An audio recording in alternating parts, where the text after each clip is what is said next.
Olá, está no ar uma edição especial produzida pela Câmara de Campo Grande para falar sobre os espaços ocupados pelas mulheres.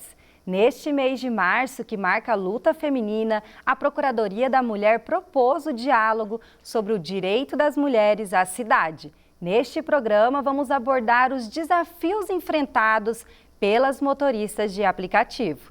E eu estou aqui com a vereadora Luísa Ribeiro, que é a procuradora da mulher na casa.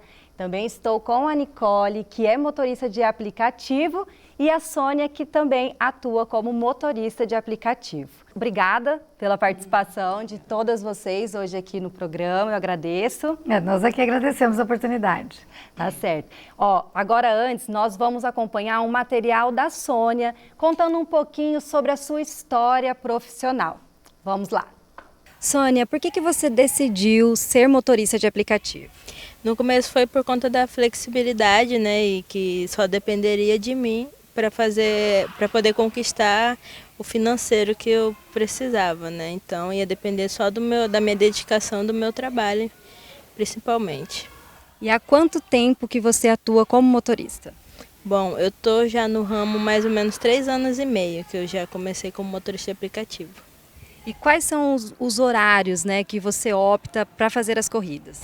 Eu já prefiro trabalhar mais na noite, na madrugada, que pelo trânsito também ser mais tranquilo e o sol, né? Menos sol para trabalhar.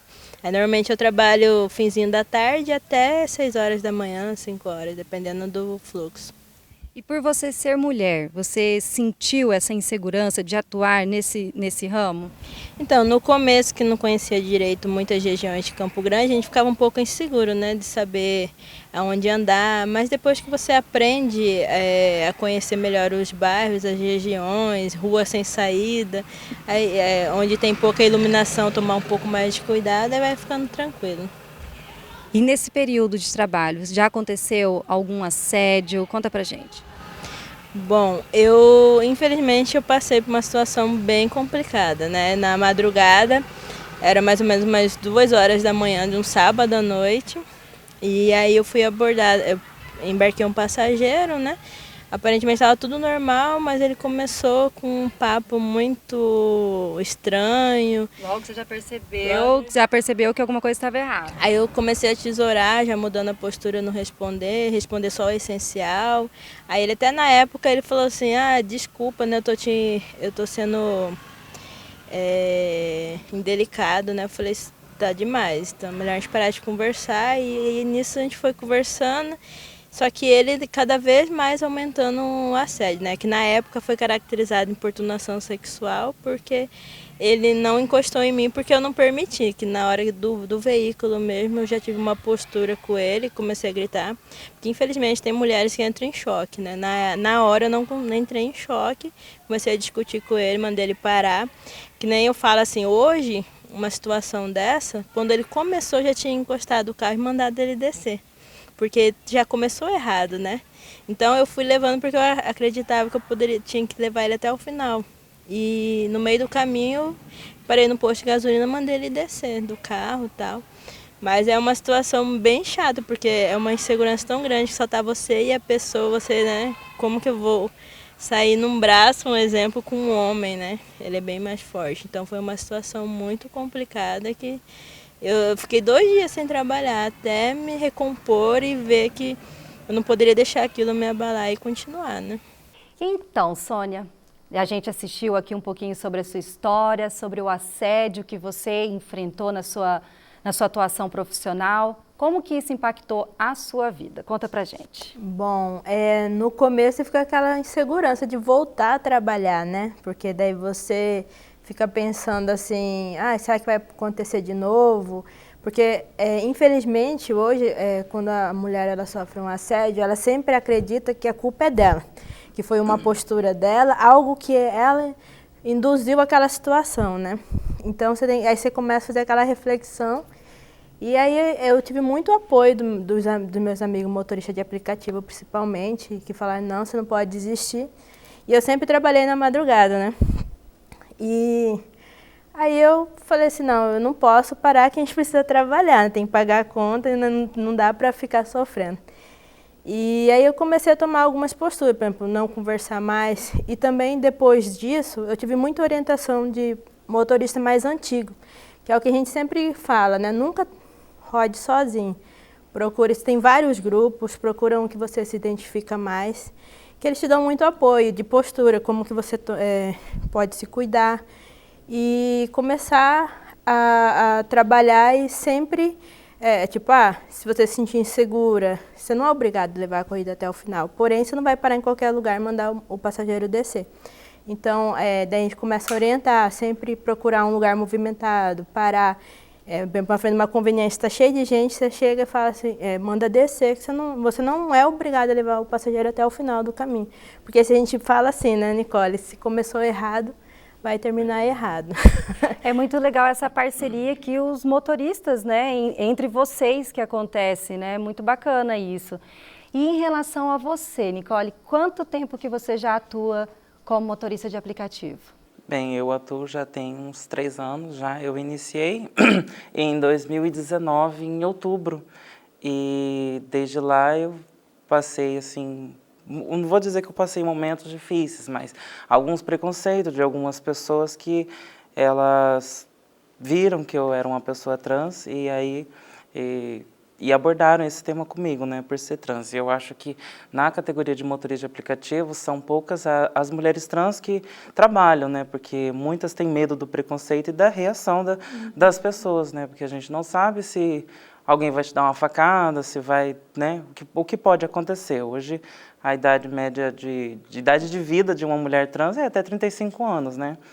Mas eu acredito assim que, sendo motorista de aplicativo, eu estou quebrando várias barreiras entre elas, porque a gente vê hoje mulheres trans trabalhando somente de copeira, limpadeira, a maioria são cabeleireiras, são auxiliares de cabeleireiro também, né, manicure, pedicure. E assim, esse espaço que eu estou tomando é um espaço que elas podem realmente conseguir, entendeu? Eu estou quebrando barreiras aí, então, tipo, eu estou dando mais espaço para elas continuarem ali. Abrindo portas para elas outras irem. Mulheres, quebrando os preconceitos. Isso. Vereadora, e como trabalhar essa questão dessa, né, com as políticas voltadas para essa questão? Como que o Legislativo pode atuar nesse sentido? Bem, acho que uma das coisas que a gente faz é o que nós estamos realizando nesse momento. É conversar, é dar voz, é dialogar, é mostrar que a cidade tem mulheres e que estão em várias situações, em várias funções, né? A gente está aqui com uma mulher trans, né? Você tem uma experiência sindical também que dá uma outra vivência, né?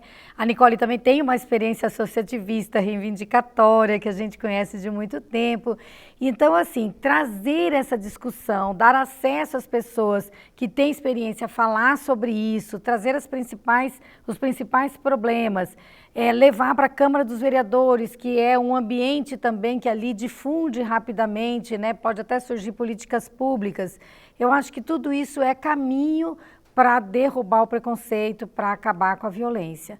Claro, tem os mecanismos que a gente sempre se socorre, que é a denúncia, a busca da punição daquele agressor, né? Mas falando nas medidas que são preventivas de acabar com o preconceito antes que o preconceito vire uma violência, como a Nicole colocou agora mesmo, eu acho que o mais importante é o diálogo permanente.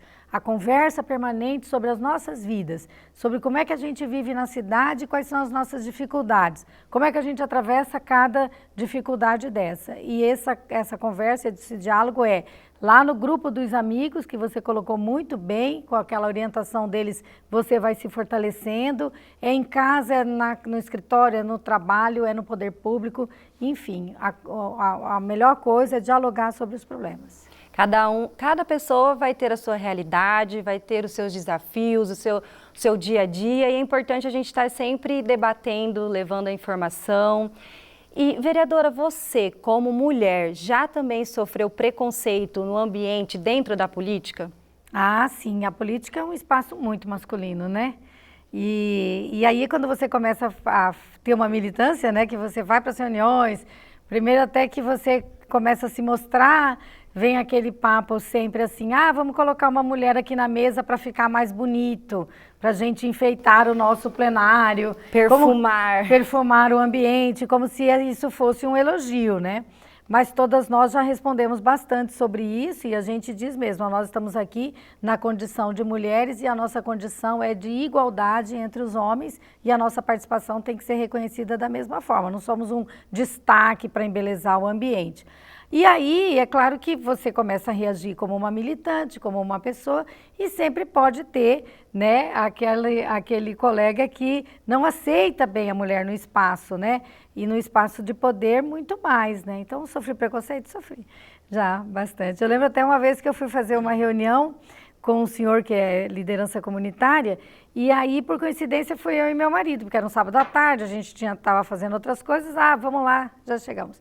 Aí me apresentei, falei que era vereadora, fui saber entender os problemas da cidade com ele, daquela região que ele mora, e ele não falava comigo.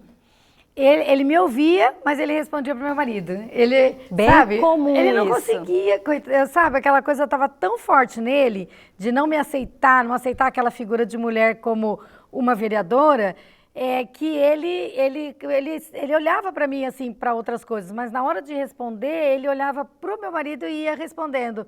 E aí eu ficava puxando o olhar dele, sabe? Porque eu percebi e falei, não, ele precisa entender, né? Que é possível ser uma mulher e ser uma mulher vereadora e querer conversar com ele de igual para igual, que não precisa ele se socorrer do meu marido para falar comigo, sabe?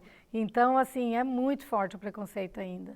Na verdade, essa busca da mulher pelos direitos é a questão da igualdade, né? É isso que a mulher busca hoje em dia nos espaços, é a igualdade, é o respeito, é o direito de ter aquele pertencimento àquele lugar.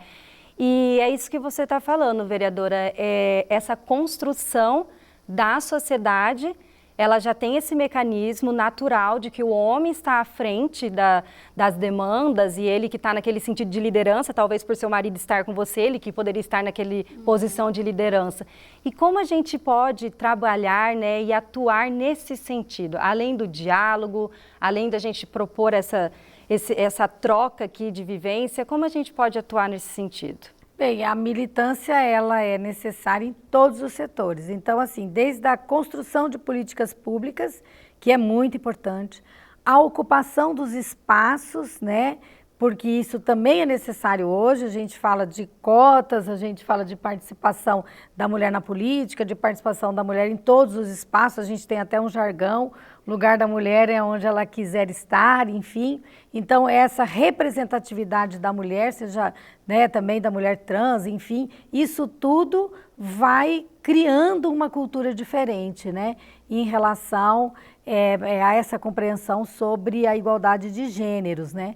É difícil a gente falar sobre isso, porque também, muito estudado, esse machismo, que a gente chama de machismo estrutural, né? Ou seja, não é uma coisa que está assim na superfície, ela está muito arraigada na nossa sociedade, formando o nosso pensamento, e aí o machismo também conduz a nossa conduta, né?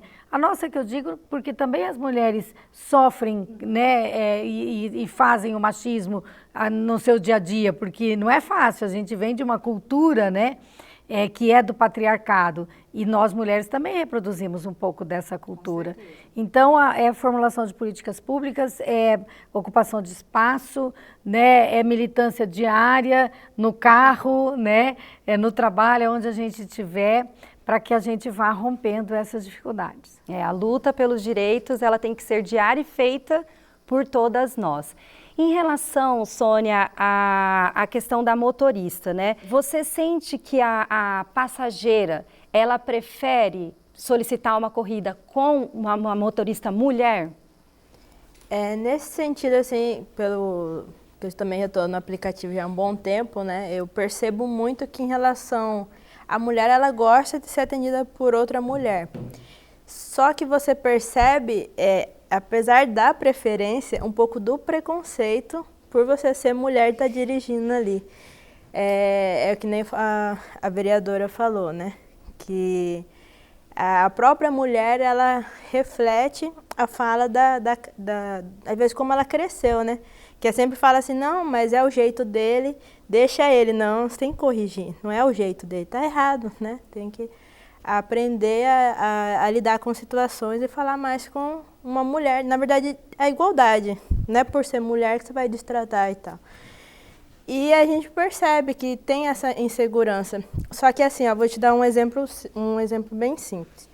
Às vezes a gente para, o veículo, ele tem a mão, né? Mão dupla, né? E a pessoa mora do lado esquerdo, a gente para do lado direito.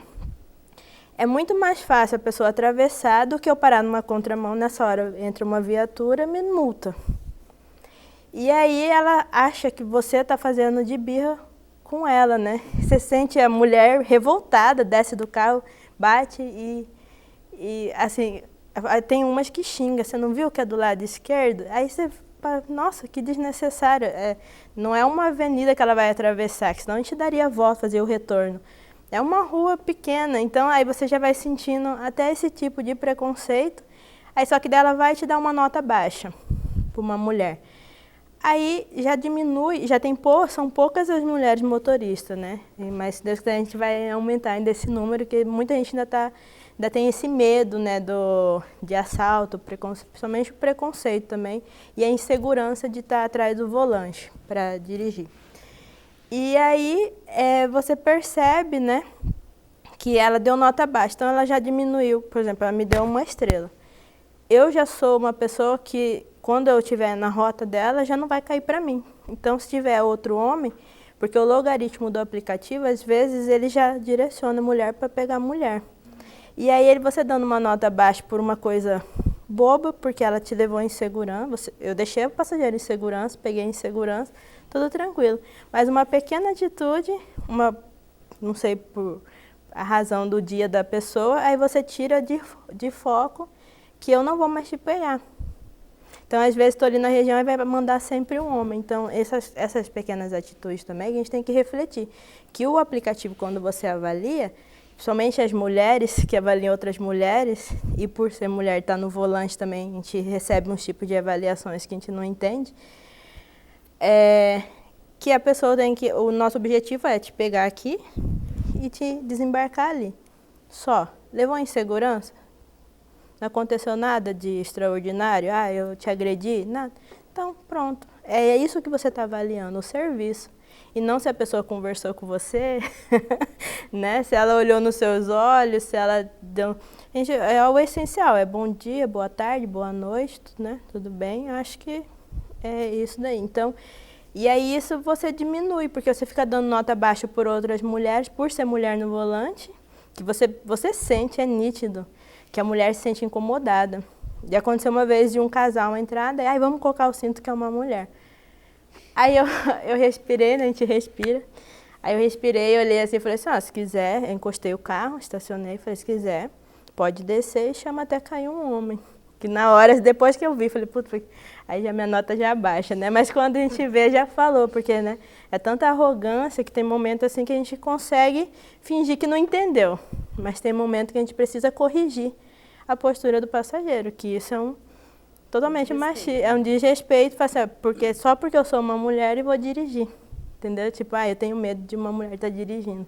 Nicole, você já enfrentou esse preconceito, essa fala machista em relação de mulher no volante? Já sofri preconceito por um pastor. Eu sofri preconceito por um pastor, ele entrou no carro, o primeiro preconceito dele foi a fala, é mulher. E aí eu iniciei a corrida, aí iniciamos e aí ele começou um bate-papo comigo. E no meio desse bate-papo ele falou assim, então você é traveco. Aí eu falei para ele assim, não, eu sou uma senhora, o senhor me respeite conforme a minha identidade de gênero. E aí ele falou assim, mas você tinha que estar com o nome de homem, já que você é traveco. E aí eu parei o carro nesse instante e falei, olha, eu acho que o senhor passou dos limites e eu acredito que você, como um pastor, um representante de uma igreja, tinha que se dar o respeito e respeitar o próximo, porque primeiro é o amor ao próximo, né? E se o senhor não consegue dar esse amor ao próximo, quem sou eu para te ensinar? E aí falei para ele assim, se o senhor pudesse retirar do meu carro, que eu estaria encerrando a viagem. Aí ele falou assim que eu não poderia encerrar a viagem, até porque ele estava me pagando. Aí eu falei para ele que eu não precisava do dinheiro dele. E aí pedi de novo, novamente, para que ele se retirasse do meu carro. Ele saiu, batendo porta, me xingando, e relatei isso ao Uber, né, sobre o preconceito.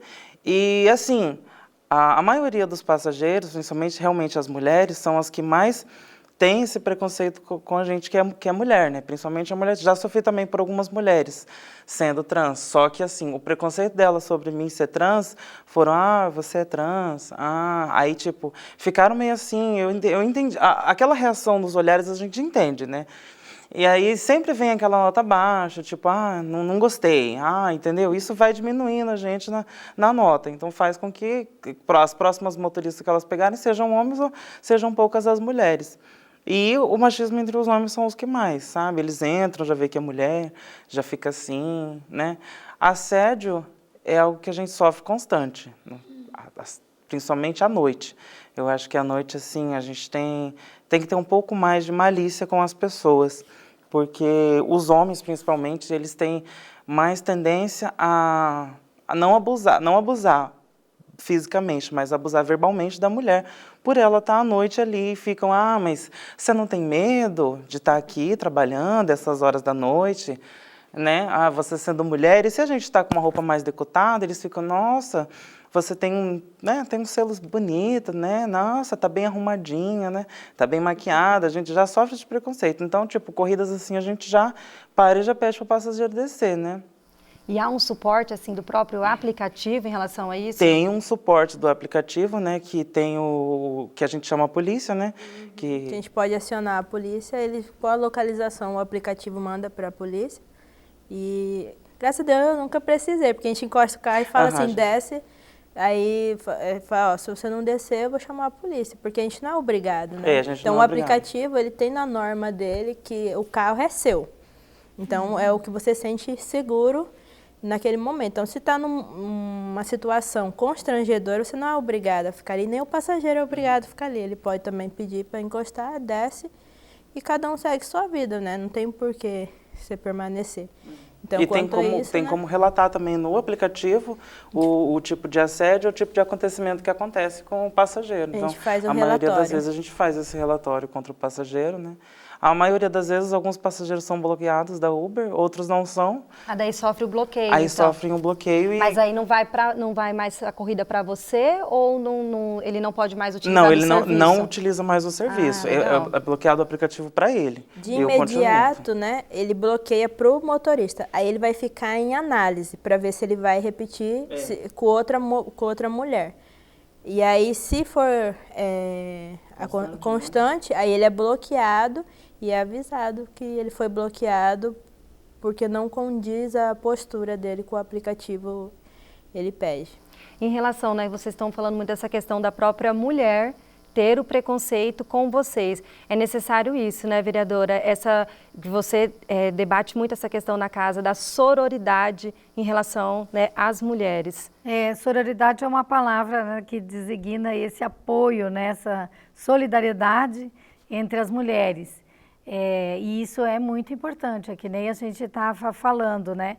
Que você acaba sendo prejudicada como profissional do transporte, né, do aplicativo, porque uma mulher deu sem razão nenhuma uma nota baixa. E aí aquela corrida já não vai mais, você fica constando lá. Então a gente precisa apoiar umas às outras. Na política é a mesma coisa, né? A gente tem 52% da população dos eleitores são mulheres.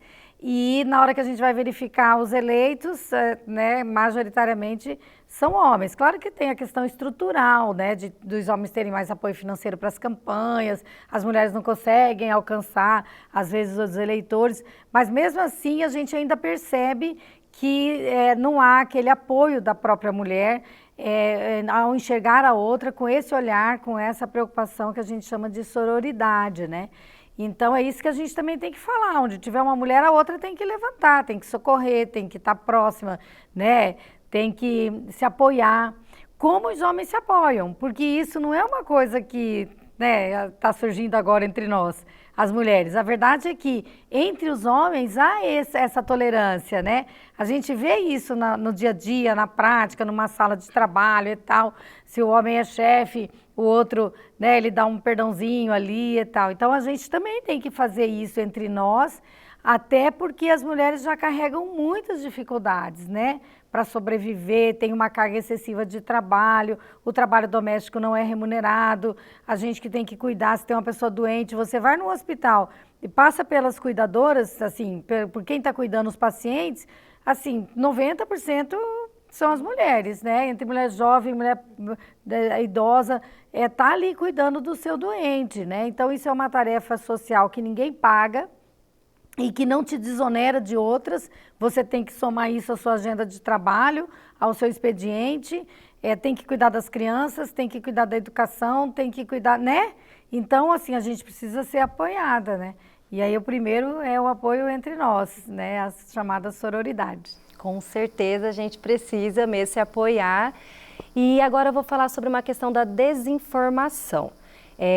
Teve um relato recente em relação ao aplicativo que era a questão do gás, né? Que o motorista colocava um gás e a passageira desmaiava com aquele gás e é onde acontecia os abusos. E isso é uma fake news, né? Como que essa desinformação impactou até a segurança do trabalho de vocês?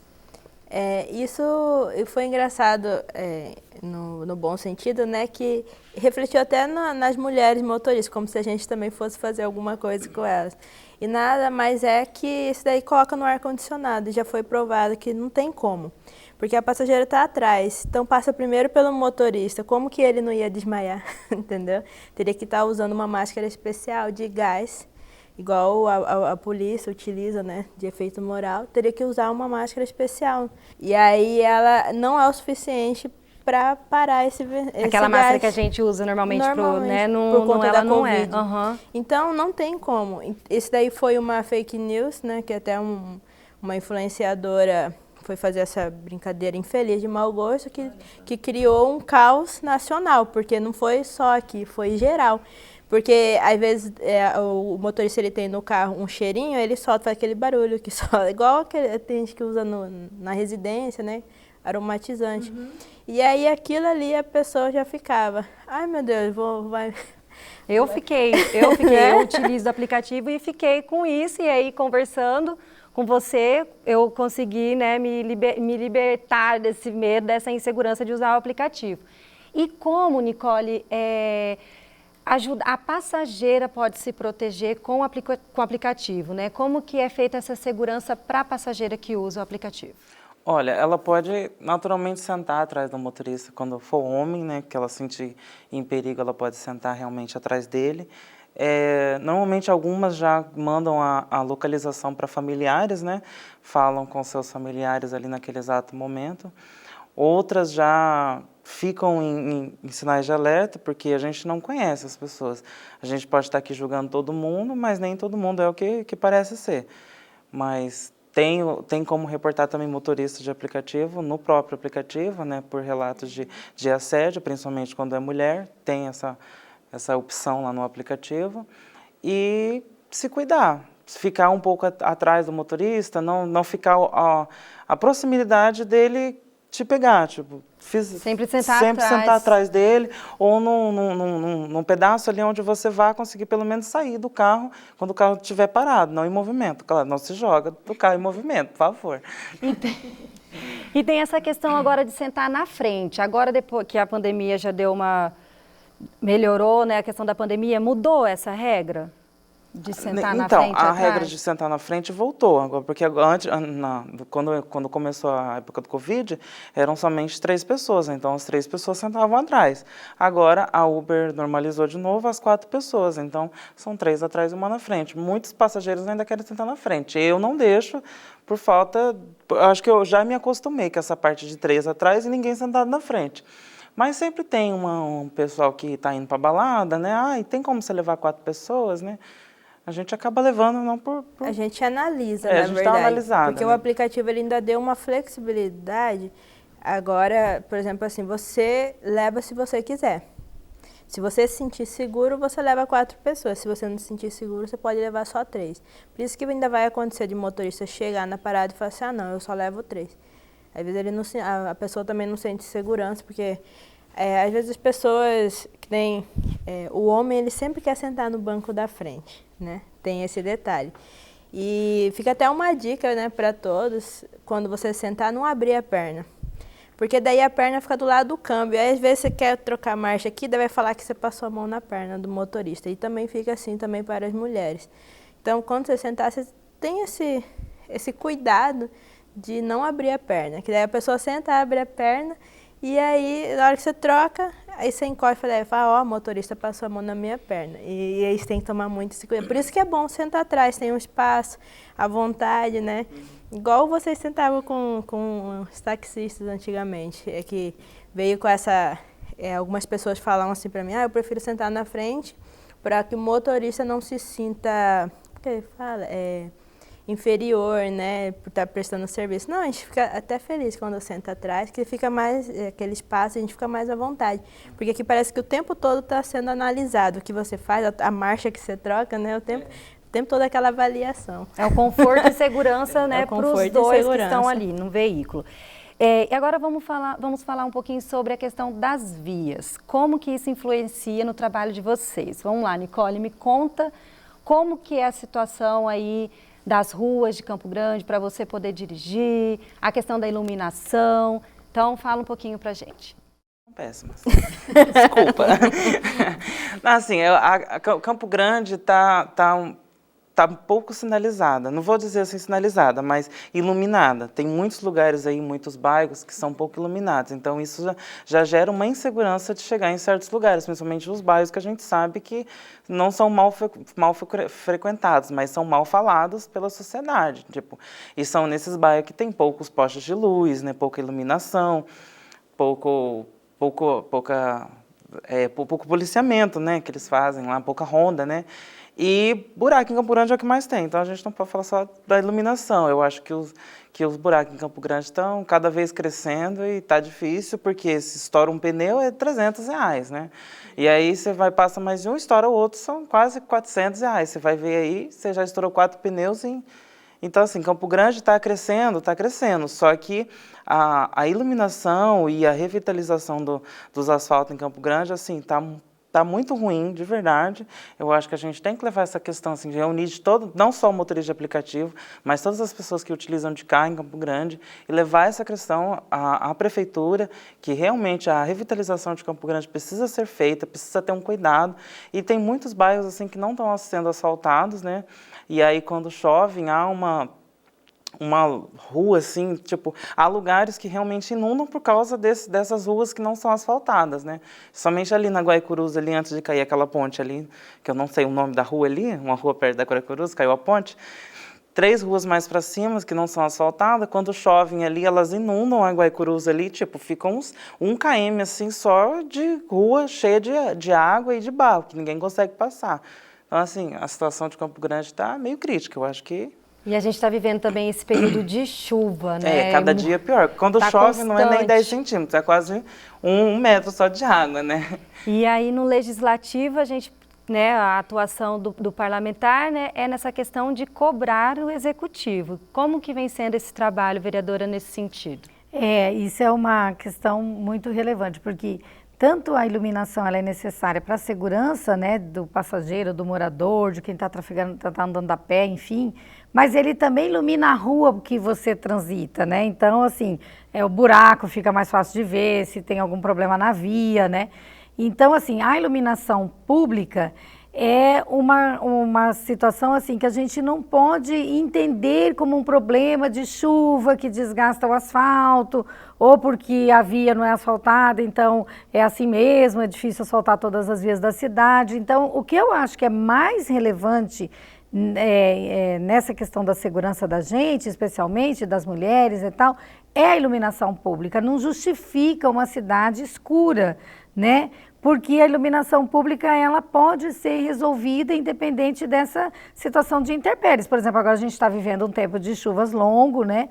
Que ficou bem anormal esse ano, mas isso aí, assim, a gente tem uma tecnologia de resistência das lâmpadas que você consegue ter uma iluminação pública melhor. Então, se a gente tiver iluminação pública, a gente resolve muita coisa.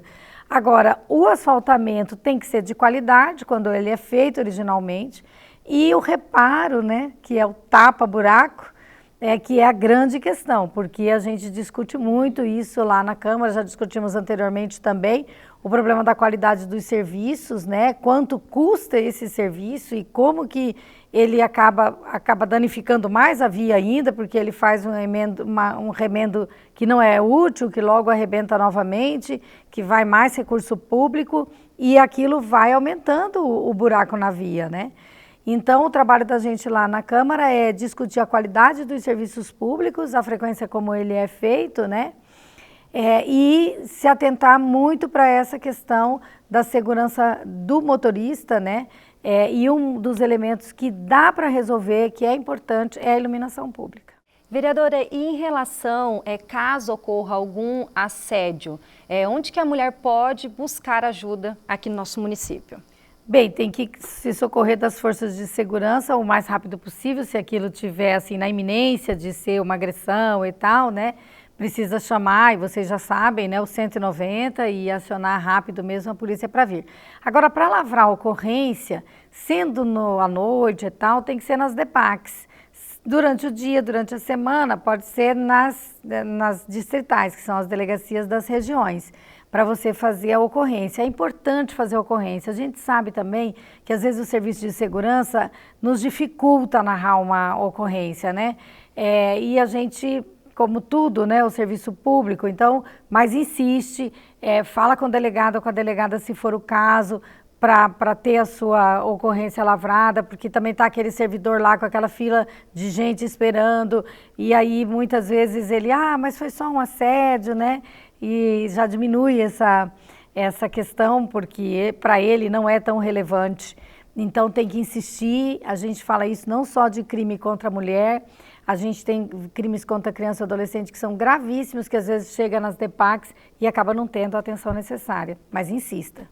Teve essa questão com você, né, Sônia, de ter te invalidado em relação ao assédio que você sofreu quando você foi buscar ajuda, não foi isso? Sim, por conta que a importunação sexual, que isso já aconteceu já tem uns 3 anos, mas é um assunto que parece tão recente, né, porque o tempo todo você vê e a situação acontecendo de novo.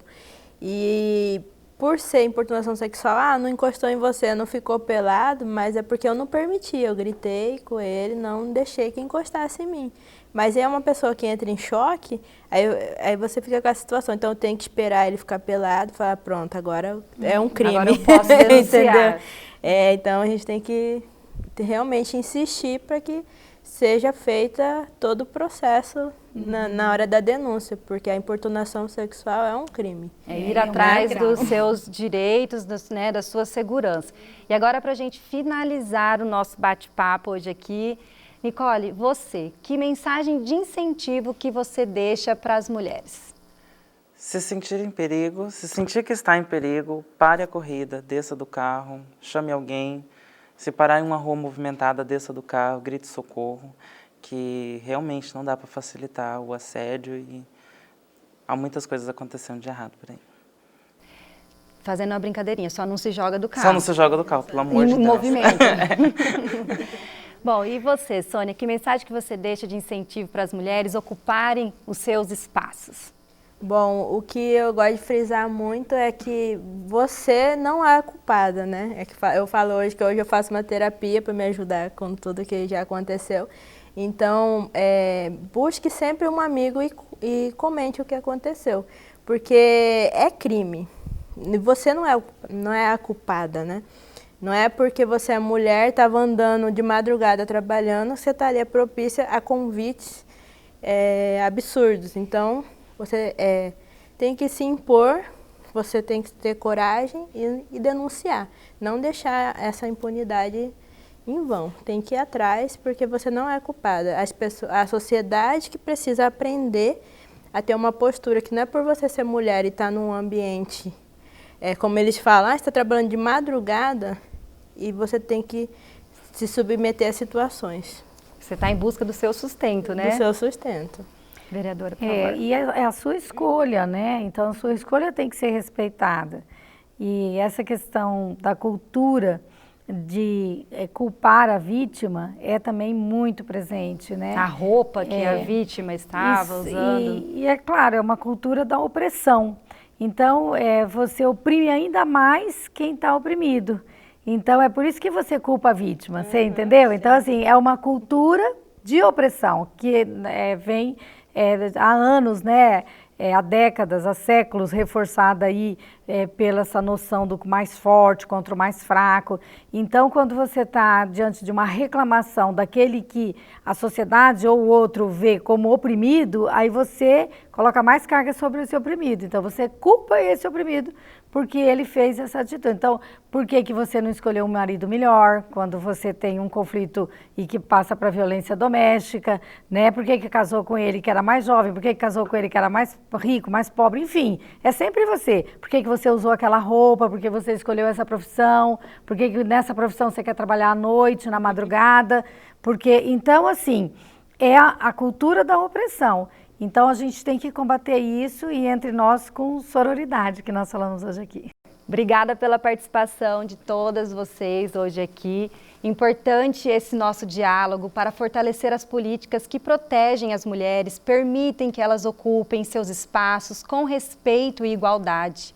Fique por dentro do trabalho da Câmara Municipal pelas redes sociais ou pelo site e até mais.